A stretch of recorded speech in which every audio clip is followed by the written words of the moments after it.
జనాభా ప్రాతిపదికన రెండు తెలుగు రాష్ట్రాల్లో ఎస్సీ వర్గీకరణ జరుగుతోందని అన్నారు కాంగ్రెస్ నేత గజ్జెల కాంతం. వర్గీకరణ కోసం 30 సంవత్సరాలుగా మాదిగలు పోరాటం చేస్తున్నారని తెలిపారు.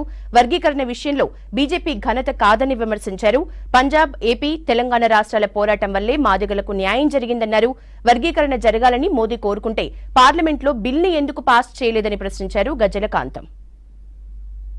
ఈ రాష్ట్రంలో ఉన్నటువంటి దాదాపు 80 లక్షల మంది మాదిగలు ఉద్యమం చేశారు. దానికి మందకృష్ణ గారు నాయకత్వం వహించి ఉద్యమాన్ని ముందుకు తీసుకెళ్లాడు. ఆయనకు కూడా ఈ సందర్భంగా నేను కృతజ్ఞతలు తెలియజేస్తున్నాను. దీనికి వర్గీకరణకు నాంది పలికాడు. అప్పుడు ఆర్డినెన్స్ తీశాడు. సామాజిక న్యాయం జరగాలనే లక్ష్యంతో ఆనాడు వర్గీకరణ చేయడం జరిగింది. చంద్రబాబు ముఖ్యమంత్రి, ఆనాటి ముఖ్యమంత్రి. ఆ తర్వాత కొంతమంది దాన్ని హైకోర్టుకు వెళ్ళారు, తర్వాత సుప్రీంకోర్టుకు వెళ్ళారు.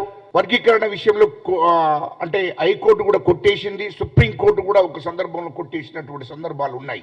పంజాబ్ ప్రభుత్వము వర్గీకరణ కావాలి ఖచ్చితంగా అని చెప్పి సుప్రీంకోర్టు సంప్రదించినప్పుడు సుప్రీంకోర్టులో ఆనాడు పంజాబ్ ప్రభుత్వం తరపునే న్యాయవాదులను ఏర్పాటు చేశారు.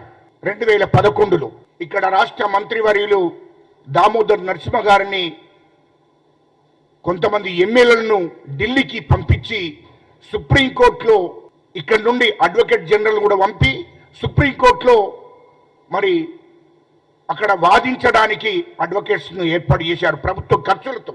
మరి కేంద్ర ప్రభుత్వం తరఫున నిజంగానే వర్గీకరణ మీద చిత్తశుద్ధి ఉంటే కేంద్ర ప్రభుత్వం తరఫున నేను కేసీఆర్ గారిని అడుగుతున్నా, నాటి ముఖ్యమంత్రిని, మరి ఆ రోజు ఉన్నటువంటి ప్రధానమంత్రి నరేంద్ర మోడీ గారిని అడుగుతున్నాం మేము. మరి కేసీఆర్ కూడా ఎందుకు ఆ రోజు ప్రభుత్వం తరఫున అడ్వకేట్స్ ఏర్పాటు చేయలేదు అక్కడ అంటే కాగితాలకే పరిమితం చేయాలనుకున్నారు వీళ్ళు.